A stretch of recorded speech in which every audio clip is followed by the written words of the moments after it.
Gak ada itu sana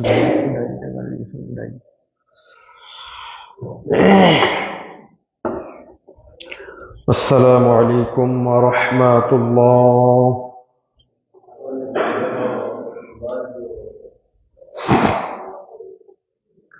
Quran dong. Innal hamdalillah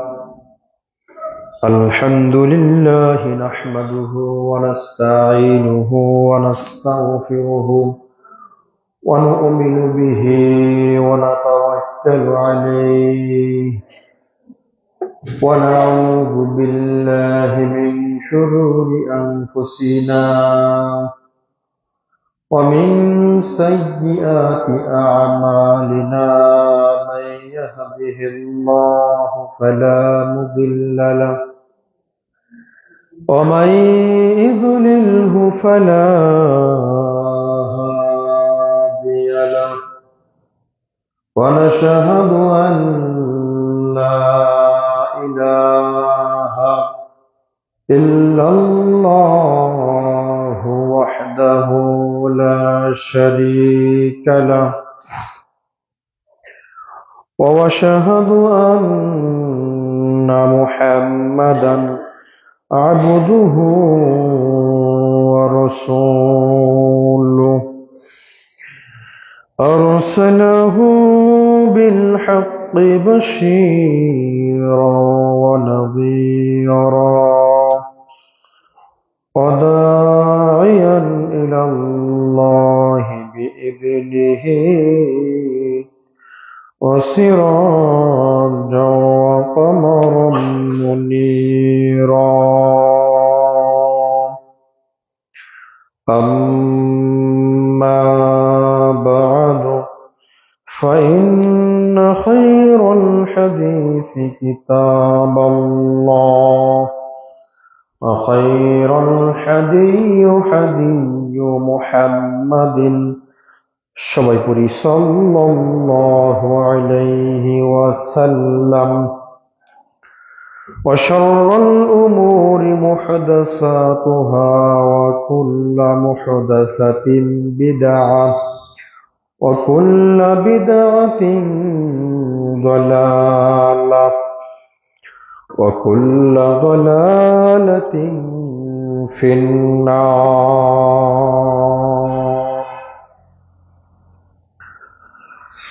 Fa'udzu billahi minasy syaithanir rajim.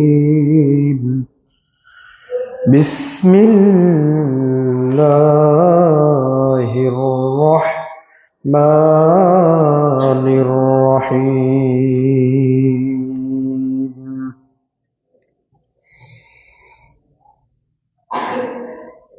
Ma kana lil musyrikina an ya'muru masajidallahi syahidina ala anfusihim bil kufr ulaika habitat a'maluhum wa finnari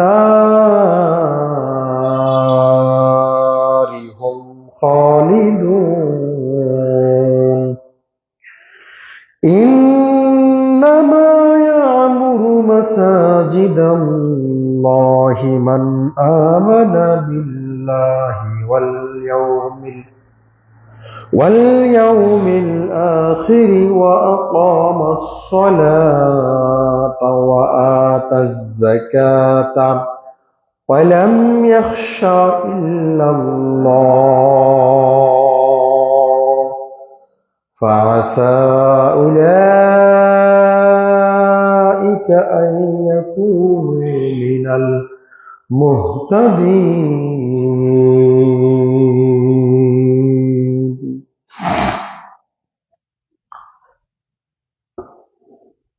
An Abi Hurairah radhiyallahu ta'ala anhu qala anna Rasulullah sallallahu alaihi wasallam Allahu la yu'min الله لا يؤمن قالوا وما ذاك يا رسول الله قال الجار لا يؤمن جاره بواقه رواه البخاري আলহামদুলিল্লাহ যাবতীয় প্রশংসা যাবতীয় গুণগান সেই মহিয়ান মুগনিয়ান আল্লাহ সুবহানাহু ওয়া তাআলার জন্য নিবেদিত। যে আল্লাহ সুবহানাহু ওয়া তাআলা আমাদের সকলকে সুস্থ শরীর নিয়ে পবিত্র জুমার দিনের জুমার সালাত তার সঙ্গে সঙ্গে জুমার খুতবা শোনার জন্য পবিত্র মসজিদে প্রবেশ করার তৌফিক দান করেছেন। সে আল্লাহ পাকের দরবারে লাখ কোটি শুকরিয়া আদায় করি। সকলেই সকল স্থল থেকে পড়ি আলহামদুলিল্লাহ। অতঃপর দরুদ ও সালাম বর্ষিত হোক সাইয়্যিদুল মুরসালিন খাতামান নবিয়্যিন রাহমাতুল লিল আলামিন, বিশ্ব মানবতার মুক্তির দূত, সর্বযুগের সর্বকালের সর্বশ্রেষ্ঠ মহামানব, আপনার আমার প্রিয় নবী কলিজার টুকরা জনাবে মুহাম্মদুর রাসূলুল্লাহ সাল্লাল্লাহু আলাইহি ওয়াসাল্লাম, যে নবী দুনিয়াতে আগমনের ফলে দুনিয়া থেকে বিদায় নিয়েছিল জুলুম, অত্যাচার, ব্যভিচার। যে নবী এসেছিলেন পুরো পৃথিবীবাসীর জন্য রাহমাতুল লিল আলামিন হয়ে, শান্তির বার্তা নিয়ে, যে নবীর অনুসরণ অনুকরণ করলে কিয়ামত পর্যন্ত যত মানুষ আসবে তাদের জন্য রয়েছে পরকালীন সফলতা। যে নবীর উপর একবার দরুদ পাঠ করলে আল্লাহ সুবহানাহু ওয়া তাআলা 10টি রহমত বর্ষণ করেন, সে নবীর উপর আমরা অন্তঃস্থল থেকে দরুদ পাঠ করি, সকলে মুহাব্বতের সাথে পড়ি সাল্লাল্লাহু আলাইহি ওয়াসাল্লাম। সম্মানিত উপস্থিতি, গত 2 জুমা আমরা খুতবা দেইনি। তার আগে আমাদের ধারাবাহিক বিষয় নিয়ে আমরা আলোচনা পেশ করছিলাম। আমাদের ধারাবাহিক আলোচনার বিষয় ছিল জান্নাতে যাবে না কারা। 11টি পর্ব আমরা ইতিমধ্যে আলোচনা পেশ করেছি। আজকে 12তম পর্ব আমরা আলোচনা পেশ করব ইনশাআল্লাহ।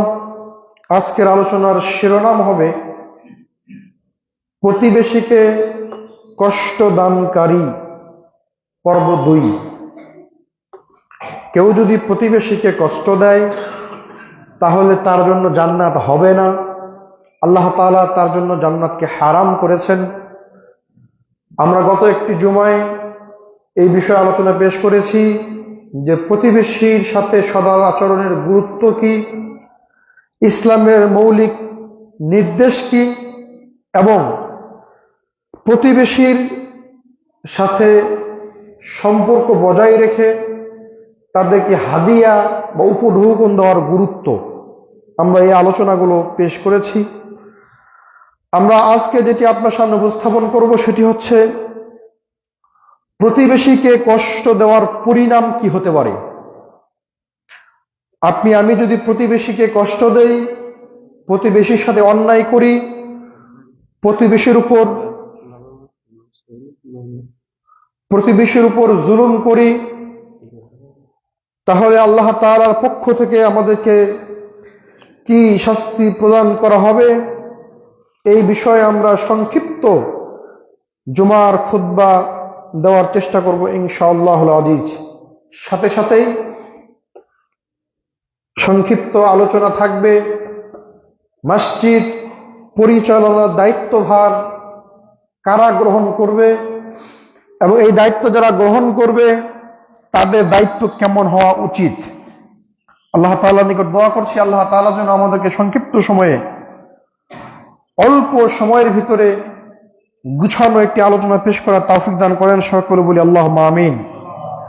আল্লাহ তাআলার নিকট আরো দোয়া করছি আল্লাহ তাআলা যেন আমাদেরকে প্রত্যেকটা জুমার খুতবা কোরআন এবং সুন্নাহর আলোকে প্রত্যেকটি বিষয় মেনে আমল করে পরকালীন সফলতা অর্জন করার তৌফিক দান করেন। সকলে বলি আল্লাহুম্মা আমিন।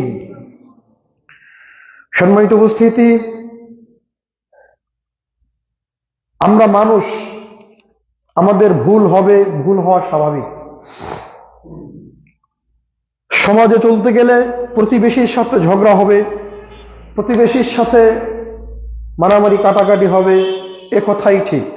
যেহেতু আমরা মানুষ, আমরা ভুল করব। ভুল করে না যে সে হলো ফেরেশতা, ভুল করে না যে সে হচ্ছেন আল্লাহ। রাসূল সাল্লাল্লাহু আলাইহি সাল্লাম বলেছেন, কুল্লু বানি আদম খাত্তাউন ও খায়রুল খাত্তাইনা তাওয়াবুন। প্রত্যেকটা আদম সন্তানই ভুলকারী, উত্তম ভুলকারী সেই যে ভুল করার পরে তার ভুলকে বুঝতে পারে, আল্লাহর নিকট ফিরে আসে, আল্লাহ তাআলার নিকট এই ব্যক্তি উত্তম ভুলকারী, যে ভুল করার পরে আল্লাহর নিকট ক্ষমা চায়। আমরা মানুষ, আমরা ভুল করব, আমরা বিভিন্ন পাপের পথে নিজেকে বাড়িয়ে দিব, এ কথাই ঠিক। কিন্তু সঙ্গে সঙ্গে আল্লাহ তাআলা আমাদেরকে একটা বুঝ শক্তি দিয়েছেন, অনুধাবন শক্তি দিয়েছেন, যে ভুলটাকে আপনি অ্যানালাইসিস করে, ভুলটাকে আপনি অনুধাবন করে আল্লাহ তাআলার নিকট ফিরে যাবেন, তার নিকট ক্ষমা ভিক্ষা চাইবেন, আল্লাহ তাআলা আপনাকে ক্ষমা করবেন। সম্মানিত উপস্থিতি, প্রতিবেশীকে কষ্ট দিলে, প্রতিবেশীর সাথে অন্যায় করলে, প্রতিবেশীকে জুলুম করলে আল্লাহ তাআলার পক্ষ থেকে প্রথম যে শাস্তি আপনার জন্য সেটি হচ্ছে, আপনি যতদিন পর্যন্ত প্রতিবেশীকে কষ্ট দিবেন আপনি ততদিন পর্যন্ত মুমিন হতে পারবেন না। নামাজ, রোজা, হজ, যাকাত, সিয়াম, সাধনা, যাবতীয় আমল আপনি করেন, এরপরে যদি আপনার মুখের মাধ্যমে, আপনার শরীরের মাধ্যমে, আপনার অঙ্গভঙ্গির মাধ্যমে প্রতিবেশী যদি কষ্ট পায়, তাহলে আপনার সালাত, সিয়াম, হজ, যাকাত এই আমলগুলো প্রতিবেশীর নিকট কষ্ট দেওয়ার চাইতে হালকা হয়ে যাবে।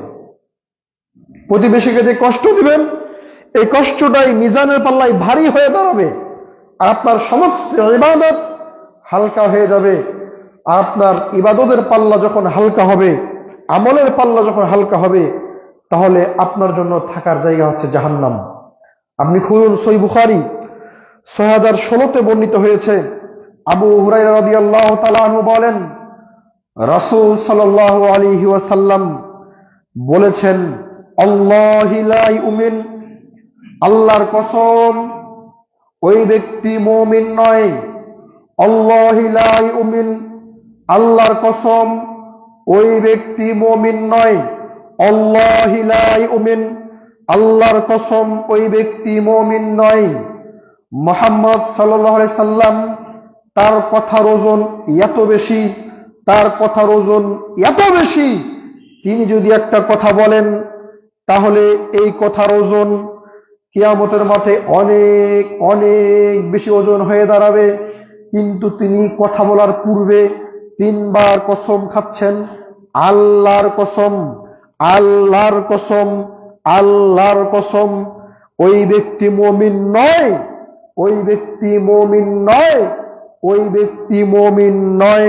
ক্বালু ওয়া মা যালিকা ইয়া রাসূলুল্লাহ, সাহাবায়ে কেরাম আশ্চর্য হয়ে গেলেন, আল্লাহর নবী 3 বার কসম করে আপনি বলছেন ওই ব্যক্তি মুমিন নয়। কে ওই ব্যক্তি যার ব্যাপারে আপনি এত কঠোরভাবে কসম করে আল্লাহর নামে, আল্লাহর নামের সত্তার সাথে কসম করে আপনি নাকচ করছেন ওই ব্যক্তি মুমিন নয়? আল্লাহর নবী আপনি বলবেন কি ওই ব্যক্তি কোন ব্যক্তি? রাসূল সাল্লাল্লাহু আলাইহি ওয়াসাল্লাম বলছেন, ক্বালা আল জারু লা ইউমিন জারিহি বিওয়াকিহি। রাসূল সাল্লাল্লাহু আলাইহি ওয়াসাল্লাম বললেন, যার অন্যায় থেকে তার প্রতিবেশী নিরাপদে থাকে না, ওই ব্যক্তি মুমিন নয়। নাউজুবিল্লাহ। আল্লাহ নবী সাল্লাল্লাহু আলাইহি ওয়াসাল্লাম সালাতের কথা বললেন না, সিয়ামের কথা বললেন না, হজের কথা বললেন না, যাকাতের কথা বললেন না, অন্যান্য আমল সারার কথা বললেন না। আল্লাহ নবী সাল্লাল্লাহু আলাইহি ওয়াসাল্লাম 3 বার বলছেন, আল্লাহর কসম, আল্লাহর কসম, আল্লাহর কসম, ওই ব্যক্তি মুমিন নয়। যার হাত থেকে তার প্রতিবেশী নিরাপদ নয়। আপনি কি বুঝতে পারেন? বোঝা যায় সালাত, সিয়াম, হজ, যাকাত যত আমল আছে, এই আমলের চাইতেও গুরুত্বপূর্ণ, অনেক বেশি গুরুত্বপূর্ণ, সেটা হলো প্রতিবেশীর সাথে সদ আচরণ করা, প্রতিবেশীর সাথে ভালো আচরণ করা, প্রতিবেশীর সাথে সম্পর্ক বজায় রাখা, প্রতিবেশীকে যে কোনো বিপদে আপদে সহযোগিতা করা। এটা এত গুরুত্বপূর্ণ কাজ, আল্লাহ নবী তিনবার কসম করে বলছেন, কেউ যদি এটা রক্ষা না করতে পারে তাহলে সে ব্যক্তি মুমিন হবে না। সালাত আদায় করলেও হবে না, সিয়াম আদায় করলেও হবে না, কোরআন তেলাওয়াত করলে হবে না, আলেম ওলামা হলেও হবে না। মিশকাতটা খুলেন, 4991 বর্ণিত হয়েছে। আব্দুল্লাহ ইবনে আব্বাস রাদিয়াল্লাহু তাআলা আনহু বলছেন, রাসূল সাল্লাল্লাহু আলাইহি সাল্লাম বলেছেন, ওই ব্যক্তি মুমিন নয়, ওই ব্যক্তি মুমিন নয় যে তার পেট পূর্ণ করে খায়, পেট পূর্ণ করে খায় অথচ তার প্রতিবেশী না খেয়ে আছে। কথা বুঝেননি মনে হয়? আল্লাহ নবী সাল্লাল্লাহু আলাইহি সাল্লাম এটা বলছেন যে ওই ব্যক্তি মুমিন হবে না যে তার উদয় পূর্ণ করে খায়, পেট পূর্ণ করে খায়, তার পাশের বাসায় তার প্রতিবেশীটা খেতে পায় না ঠিক মতো, একবেলা খেতে পায় আরেক বেলা পায় না, সে অনাহারে থাকে, সে কষ্টে থাকে। আর এই কষ্ট থাকার পরেও যেই প্রতিবেশী নিজে পূর্ণ করে খায়, প্রতিবেশীর খোঁজ নেয় না, আল্লাহ নবী বলছে এই ব্যক্তিও মুমিন নয়। হাদিস দ্বারা বোঝা যায় যে আপনি খাচ্ছেন, খাইতে আপনার কোনো বাধা নাই, কিন্তু আপনার পাশের বাড়ির লোকটা, পাশের প্রতিবেশীটা, সে ঠিক মতো খেতে পারছে কিনা, তার সন্তানকে ঠিক মতো ভরণ পোষণ দিতে পারছে কিনা, এই ঠান্ডা শীতকাল চলছে, একটা সুন্দর জ্যাকেট তা কিনে দিতে পারছে কিনা, অথবা একটা কম্বল কিনে দিতে পারছে কিনা, এই খোঁজ খবর যদি আপনি না রাখেন তাহলে আপনি মুমিন নয়, এটা আল্লাহর নবী বলেন। সম্মানিত উপস্থিতি, আত-তারগীব 2561 নম্বর হাদিসটা খুলুন। আনাস রাদিয়াল্লাহু তাআলা আনহু বলেন, এখানে আরো কঠিন কথা আল্লাহ নবী বলছেন। আনাস রাদিয়াল্লাহু তাআলা আনহু বলেন, ওই ব্যক্তি আমার উপর ঈমান আনেনি, ওই ব্যক্তি আমি মুহাম্মদকে মানে না, ওই ব্যক্তি আমি মুহাম্মদকে বিশ্বাস করে না, ওই ব্যক্তি আমি মুহাম্মদ এর উপর ঈমান আনেনি যে তৃপ্তি সহকারে ভক্ষণ করে আর তার প্রতিবেশী অনাহারে থাকে, এই খবর তার নিকটে আছে, তবুও সে তৃপ্তি সহকারে খায়, প্রতিবেশীর খোঁজ নেয় না, ওই ব্যক্তি আমার উপরে ঈমান আনেনি। নাউজুবিল্লাহ। কথা বুঝেননি মনে হয়?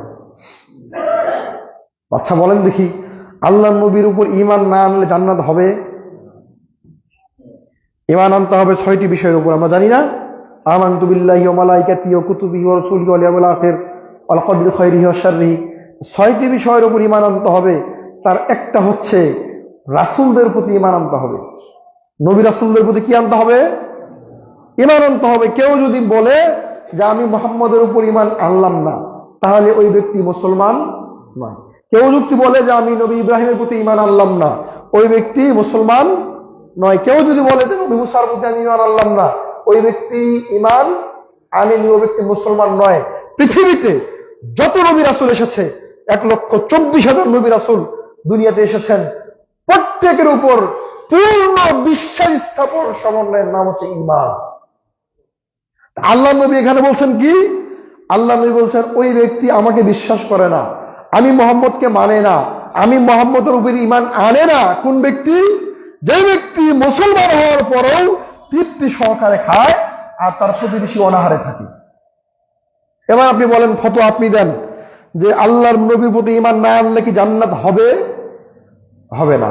তার মানে সালাত, সিয়াম, হজ, যাকাত যত ইবাদত আপনার থাক না কেন, যদি আপনি প্রতিবেশীর খোঁজ না রাখেন, প্রতিবেশীর ভালো মন্দে যদি বিপদ আপদে ঝাঁপিয়ে না পড়েন, প্রতিবেশী খেলো কিনা নিজে তৃপ্তি সহকারে খেলেন তার খোঁজ নিলেন না, আপনি সালাত, সিয়াম, হজ, যাকাত আদায় করলেও আপনি মুহাম্মদ সাল্লাল্লাহু আলাইহি ওয়াসাল্লামকে বিশ্বাস করেন না। আল্লাহ নবী বলছেন কথা। আল্লাহ নবী বলছেন, যে আমার উপর ঈমান আনে, আমাকে বিশ্বাস করে, সে যেন প্রতিবেশীর খোঁজ খবর রাখে। যে আমার উপর ঈমান আনে, আমাকে বিশ্বাস করে, সে যেন প্রতিবেশী খেয়েছে কিনা এর খোঁজ খবর নেয়। যে আমার প্রতি ঈমান আনে, আমাকে বিশ্বাস করে, সে কখনো তৃপ্তি সহকারে খেতে পারে না এমত অবস্থায় যখন তার প্রতিবেশী না খেয়ে আছে। পূর্বে বলেছি, সিয়াম আদায় করলেও মুমিন মুসলমান হবে না, সালাত আদায় করলেও মুমিন হবে না, হজ আদায় করলেও মুমিন হবে না, যাকাত দিলেও মুমিন হবে না, কোরআন তেলাওয়াত করলেও মুমিন হবে না, সাধারণ মানুষ হলেও মুমিন হবে না, আলেম হলেও মুমিন হবে না। পৃথিবীতে এমন কোন কন্ডিশনের মানুষ নাই যে প্রতিবেশীর খোঁজ খবর বাদ দিয়ে, প্রতিবেশী অনাহারে আছে নিজের তৃপ্তি সহকারে খেয়ে, প্রতিবেশী ঠান্ডায় কষ্ট করছে, নিজে মোটা কম্বল মোটা লেপের নিচে ঘুমিয়ে তাহাজ্জুদ পড়েও সে কখনো মুমিন হতে পারে না। এটা আল্লাহর নবী বলেন। আপনি খুলে দেখেন সহিহ বুখারী ৬০১৬, মিশকাত ৪৯৯১, আত-তাগী ২৫৬১ নম্বর হাদিস। সম্মানিত উপস্থিতি, তিরমিজিটা খুলুন, ২৩০৫-এ বর্ণিত হয়েছে।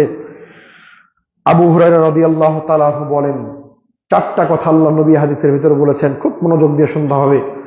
আবু হুরায়রা রাদিয়াল্লাহু তাআলা আনহু বলেন, রাসূল সাল্লাল্লাহু আলাইহি সাল্লাম বলেছেন, নিষিদ্ধ এবং হারাম জিনিস থেকে তুমি বেঁচে থাকো।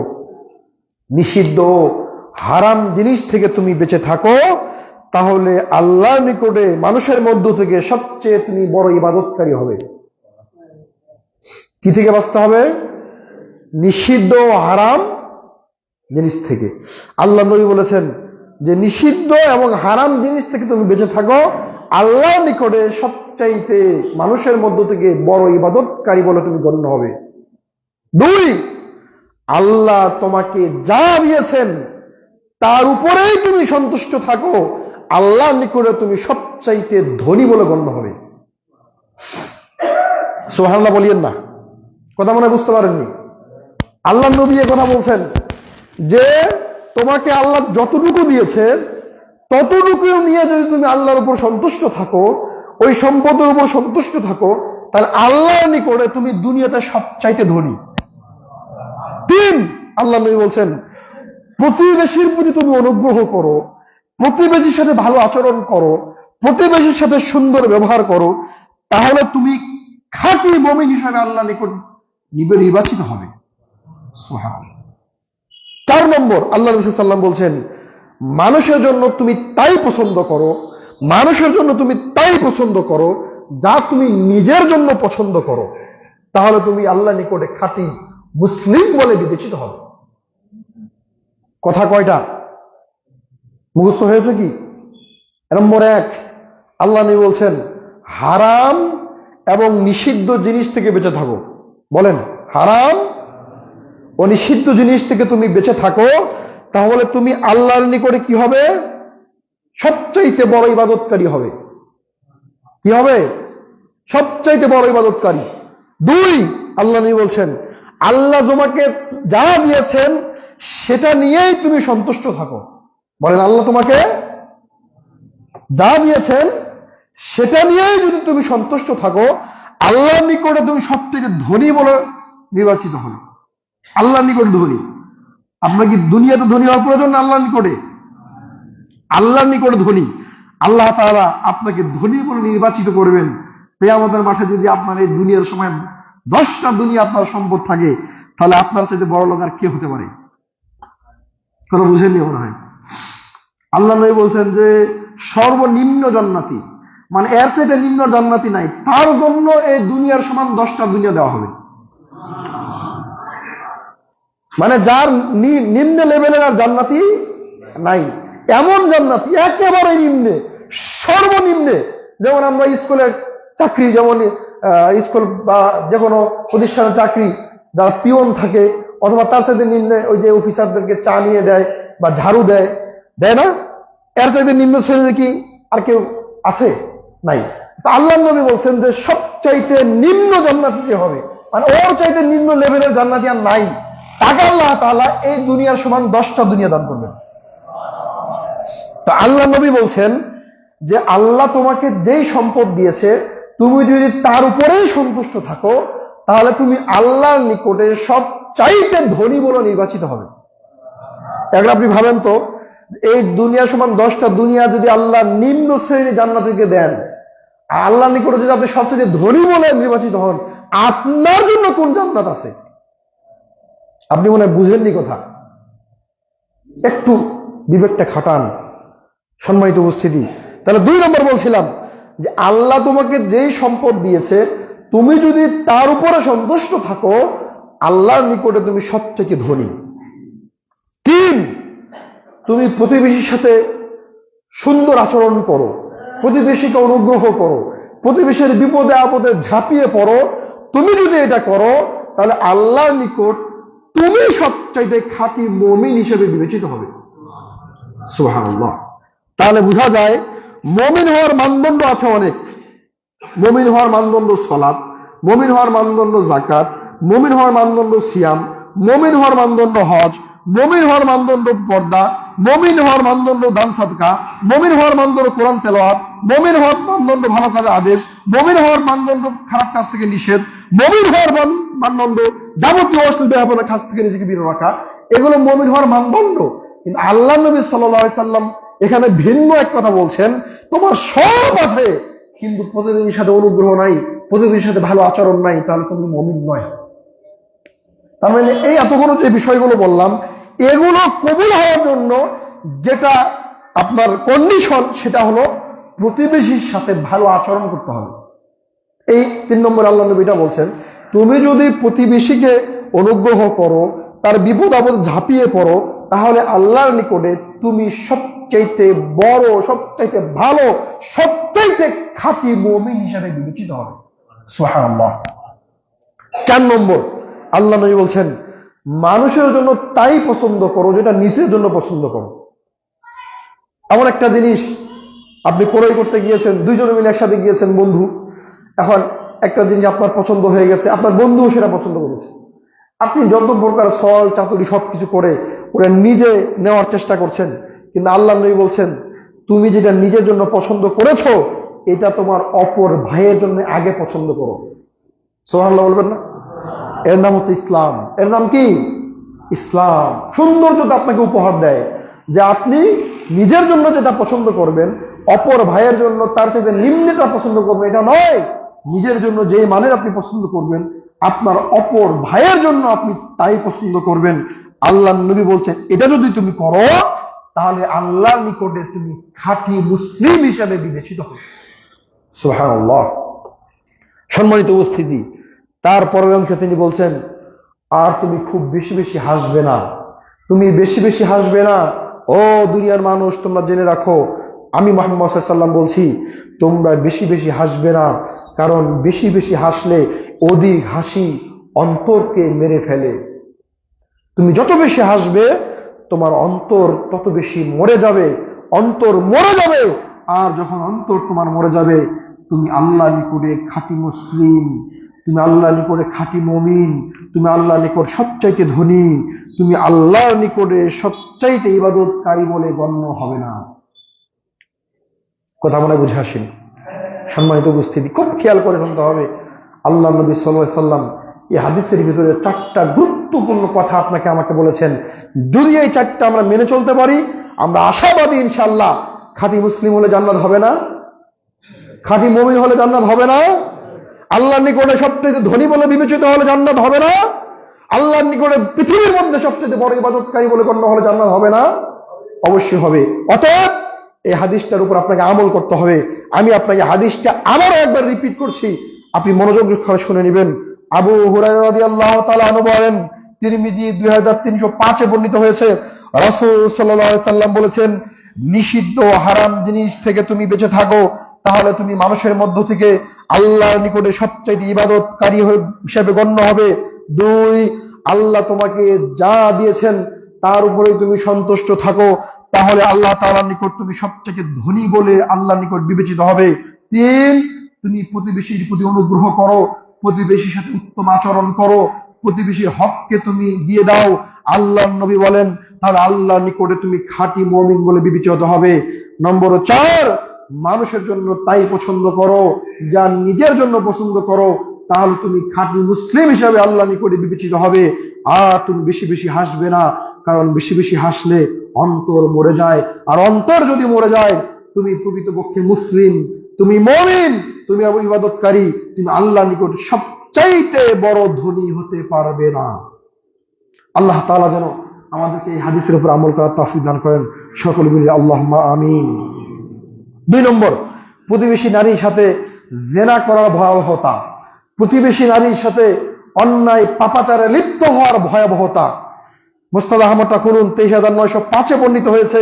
মিকদাদ ইবনুল আওয়াদ রাদিয়াল্লাহু তাআলা আনহু বলেন, নবী করিম সাল্লাল্লাহু আলাইহি সাল্লাম একদিন আমাদেরকে জিজ্ঞাসা করলেন, সাহাবা কেরামদের জিজ্ঞাসা করলেন, ও আমার সাহাবীরা, তোমরা কি কেউ বলতে পারো, ও আমার সাহাবীরা, ব্যভিচার সম্পর্কে তোমাদের অভিমত কি? ব্যভিচার সম্পর্কে তোমরা কি বলতে পারো? তো সাহাবা কেরাম বলছেন, আল্লাহ নবী আপনি বলেন কি? ব্যভিচার হচ্ছে হারাম, এটা অনেক বড় একটা হারাম কাজ, এই কাজ থেকে সকলকে বিরত থাকতে হবে। সাহাবা কেরাম বলছেন, আল্লাহ নবী সাল্লাল্লাহু আলাইহি ওয়াসাল্লাম তখন আমাদেরকে বললেন, ভিনদেশী দূরের 10টা নারীর সাথে জেনা করলে যেই পাপ হবে, প্রতিবেশী নারীর সাথে একটা নারীর সাথে জেনা করলে তার চাইতে অনেক অনেক অনেক বেশি পাপ হবে। নাউজুবিল্লাহ। আল্লাহ নবী প্রতিবেশীর হক আপনাকে বুঝাচ্ছেন, প্রতিবেশী আপনার কত কাছের, প্রতিবেশী আপনার নিকটে কত উত্তম আচরণ পাওয়ার যোগ্য, এটা আল্লাহ নবী আপনাকে বুঝাচ্ছেন। আল্লাহ নবী বলছেন, ও আমার সাহাবী তোমরা জেনে রাখো, দূরবর্তী 10 জন নারীর সাথে জেনা করলে যত পাপ হবে, তোমার বাড়ির পাশে যে নারী আছে যার স্বামী থাকে বিদেশে, যে নারীর স্বামী বাইরে থাকে, এই সুযোগে তুমি তোমার প্রতিবেশী এই নারীর সাথে জেনায় লিপ্ত হও, আল্লাহ নবী বলছেন ওই 10 জনের চাইতে অনেক অনেক বেশি পাপ হবে তোমার প্রতিবেশী নারীর সাথে জেনায় লিপ্ত হলে। আল্লাহ নবী সাল্লাল্লাহু আলাইহি ওয়াসাল্লাম তারপরে বলছেন, ও আমার সাহাবীরা তোমরা জেনে রাখো, দূরবর্তী জায়গায় গিয়ে, দূরবর্তী গ্রামে গিয়ে, দূরবর্তী জেলায় গিয়ে 10 বাড়িতে চুরি করলে যত পাপ হবে, প্রতিবেশীর বাড়িতে চুরি করলে তার চাইতে অনেক অনেক অনেক বেশি পাপ হবে। আল্লাহ নবী আপনার প্রতিবেশীর হক বুঝাচ্ছেন, প্রতিবেশীর সাথে উত্তম আচরণ বুঝাচ্ছেন, যে প্রতিবেশীর বাড়িতে যদি আপনি একটা খড় চুরি করেন, একটা খড় চুরি করলে যত পাপ হবে, দূরবর্তী দূর কোনো জায়গায় 10 বাড়িতে 10 কোটি টাকা চুরি করলে তার চাইতে অনেক অনেক বেশি পাপ হবে। কথা বুঝেননি মনে হয়? প্রতিবেশী বাড়িতে চুরি করলে এত পাপ, প্রতিবেশী নারীর সাথে জেনায় লিপ্ত হলে এত পাপ হবে।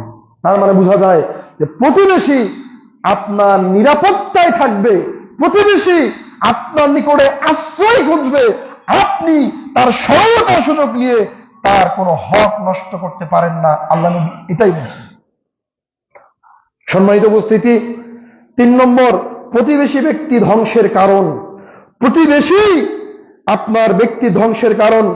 আদাবুল মুফরাদ খুলুন, 187 বর্ণিত হয়েছে, নবী সাল্লাল্লাহু আলাইহি সাল্লাম বলেছেন, যে প্রতিবেশী অন্য প্রতিবেশীকে নির্যাতন করে বা তার সাথে খারাপ আচরণ করে, প্রতিবেশীর সাথে অন্যায় করে, প্রতিবেশীর উপর জুলুম করে, আল্লাহ নবী সাল্লাল্লাহু আলাইহি সাল্লাম বলছেন যে এমন জুলুম তার উপর চালায় যাতে করে সে তার গৃহ ত্যাগ করে চলে যায়, এমন অন্যায় তার প্রতি করে সে যেন নির্যাতন জুলুম সহ্য করতে না পারে বাড়ি থেকে চলে যায়। আল্লাহ নবী বলছেন এই ব্যক্তি ধ্বংস হবেই হবে। আপনার প্রতিবেশীর প্রতি যদি আপনি জুলুম করেন, অন্যায় করেন, যে কোনো ভাবে আপনি তাকে সম্পদ দিয়ে হোক, টাকা দিয়ে হোক, আপনার আচার আচরণ দিয়ে হোক, মারামারি করে হোক, শক্তি দিয়ে হোক, যে কোনো ভাবে যদি আপনি প্রতিবেশীর উপর অন্যায় জুলুম অত্যাচার করেন, আল্লাহ নবী সাল্লাল্লাহু আলাইহি ওয়াসাল্লাম বলছেন জুলুমকারী ওই ব্যক্তি ধ্বংস হবেই। সম্মানিত উপস্থিতি, ইবনে মাজাহ খুলুন, 3959 বর্ণিত হয়েছে, কিয়ামতের নিকটবর্তী সময়ে হত্যা বেড়ে যাবে, এমনকি প্রতিবেশী সে তার নিজের ভাইকে, তার চাচাতো ভাইকে, তার ফুফাতো ভাইকে হত্যা করতে দ্বিধাবোধ করবে না। এটা কিয়ামতের লক্ষণ। এটা কিসের লক্ষণ? কিয়ামতের লক্ষণ। প্রতিবেশী একে অপরের সাথে ঝগড়ায় লিপ্ত হবে, মারামারি করবে, মাথা ফাটিয়ে ফেলবে, আপনার হত্যা হবে। আল্লাহ নবী সাল্লাল্লাহু আলাইহি ওয়াসাল্লাম বলছেন এটা কিয়ামতের লক্ষণ, অতএব তোমরা এই কাজ থেকে বিরত থাকো। নম্বর 5, প্রতিবেশীকে কষ্ট দান করা কারী জান্নাতে যাবে না। প্রতিবেশীকে কষ্ট দান করলে ওই ব্যক্তি কোন অবস্থাতেই কোথায় যাবে না? জান্নাতে যাবে না। হজ করলেও যাবে না, সালাত আদায় করলেও যাবে না।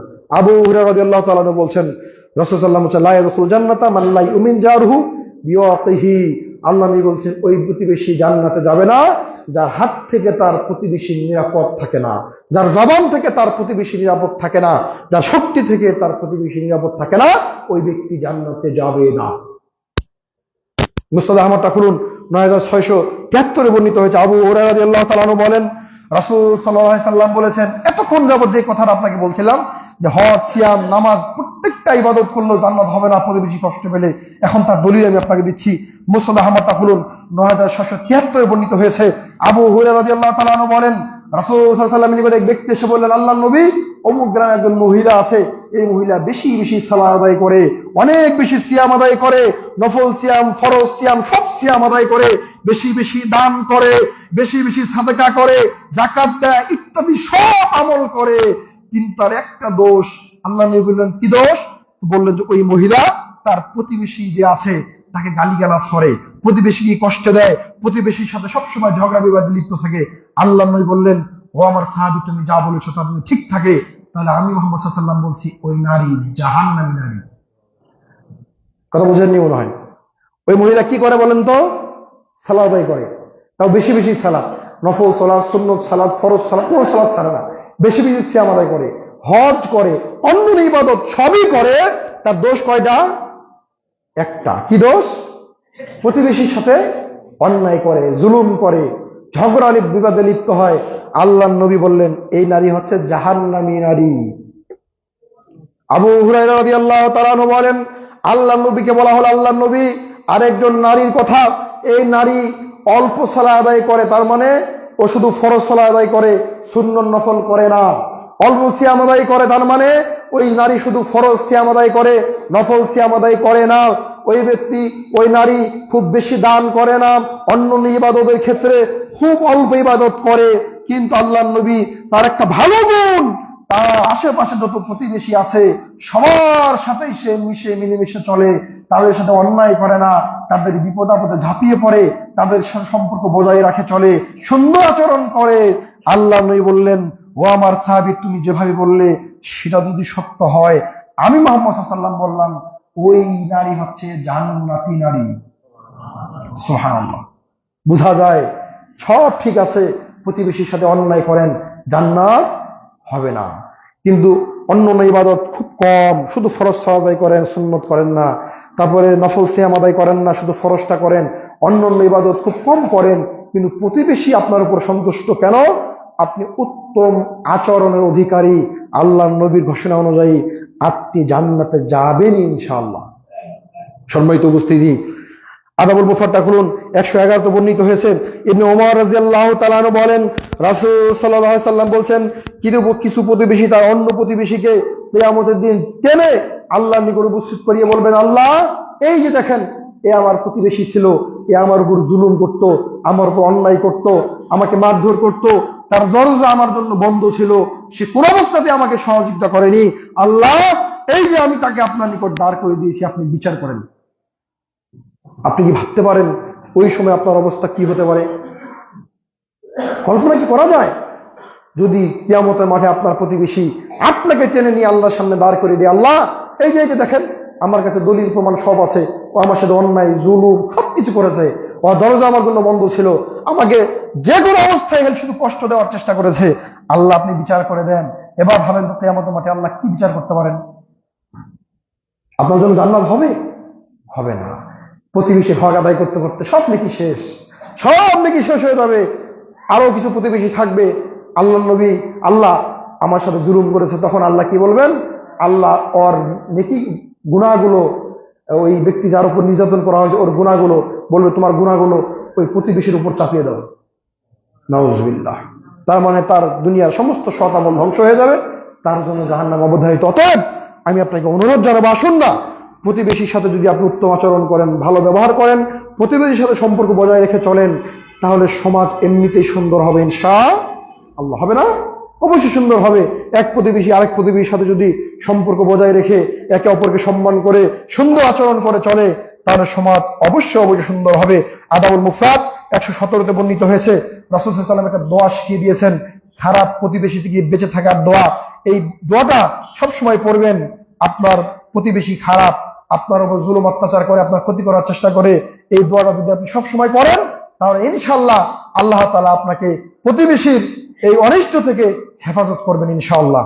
আমি দোয়াটি পড়ে আমার সামনে বলবেন, বলেন আল্লাহুম্মা ইন্নী আউযু বিকা মিন জারি সুই ফি দারিল মাকামি ফাইন জারাদ দুনিয়া ইয়াতাহাওয়াল। হে আল্লাহ, নিশ্চয় আপনার নিকটে আমি আশ্রয় চাচ্ছি আমার খারাপ প্রতিবেশী থেকে, জুলুম অন্যায়কারী প্রতিবেশী থেকে। আল্লাহ, আপনার নিকট আশ্রয় ভিক্ষা করছি, আপনি আমাকে আশ্রয় দিন। এবং আমি জানি দুনিয়াতে প্রতিবেশী পাল্টানো যায়, অতএব আপনি আমাকে উত্তম প্রতিবেশী দান করুন। বলেন আমিন। আল্লাহ তাআলা যেন এই জাহান্নামে যাওয়ার এই প্রতিবেশীকে কষ্ট দিয়ে জাহান্নামে যাওয়ার যে প্রেক্ষাপট কোরআন হাদিসে বর্ণিত হয়েছে, আল্লাহ তাআলা যেন আমাদেরকে হেফাজত করে, প্রতিবেশীর সাথে উত্তম আচরণ করে জান্নাতে প্রবেশ করার তৌফিক দান করে। সকলে বলি আল্লাহুম্মা আমিন। আল্লাহ, তুমি বড় রহমান, তুমি বড় ক্ষমাবান, তুমি বড় দয়াবান। তুমি আমাদের জীবনের সমস্ত পাপকে ক্ষমা করে আমাদেরকে একে অপরের সাথে সুন্দর আচরণে, সৌহার্দ্যপূর্ণ আচরণের সম্পর্কে টিকে রেখে সকলকে একসাথে জান্নাতে প্রবেশ করার তৌফিক দান করো। সকলে বলি আল্লাহুম্মা আমিন। আল্লাহ, তুমি আমাদেরকে 5 ওয়াক্ত সালাত আদায় করার তৌফিক দান করো। আল্লাহ, তুমি আমাদের সকলকেই ইহদিনাস সিরাতাল মুস্তাকিমে চলার তৌফিক দান করো। সকলে বলি আল্লাহুম্মা আমিন। এই দোয়া তোমার নিকট রেখে আজকে সংক্ষিপ্ত বিবরণ এখানে ইতিবাদ টানছি। বারাকাল্লাহু লাকুম। ইন্নাল হামদুলিল্লাহ আলহামদুলিল্লাহি ওয়াহদা ওয়াসসালাতু ওয়াসসালামু আলা মান লা নাবিয়্যা বাদা। সম্মানিত উপস্থিতি, আমরা আলোচনা পেশ করছিলাম প্রতিবেশীর সাথে হক আদায় করতে হবে, প্রতিবেশীর সাথে উত্তম আচরণ করতে হবে। তার সঙ্গে সঙ্গে আপনার সাথে আমার দুটি কথা, যদিও সময় শেষ হয়ে গেছে, আমি আপনার নিকট 2 মিনিট চেয়ে নিচ্ছি। যে দুটি কথা, তার একটি কথা হলো এই যে আপনি যে দায়িত্বভার গ্রহণ করেছেন, এই দায়িত্ব যদি আপনি সঠিক মতো আদায় না করেন, কিয়ামতের মাঠে আল্লাহ তাআলা এই দায়িত্বের ব্যাপারে আপনাকে জিজ্ঞাসা করবেন। কুল্লুকুম রাইন ওয়া কুল্লুকুম মাসউলুন আন রাইয়াতিহি। আল্লাহ নবী সাল্লাল্লাহু আলাইহি ওয়াসাল্লাম বলছেন, তোমরা প্রত্যেকেই দায়িত্বশীল, আর তোমাদের এই দায়িত্বের ব্যাপারে কিয়ামতের মাঠে জিজ্ঞাসা করা হবে।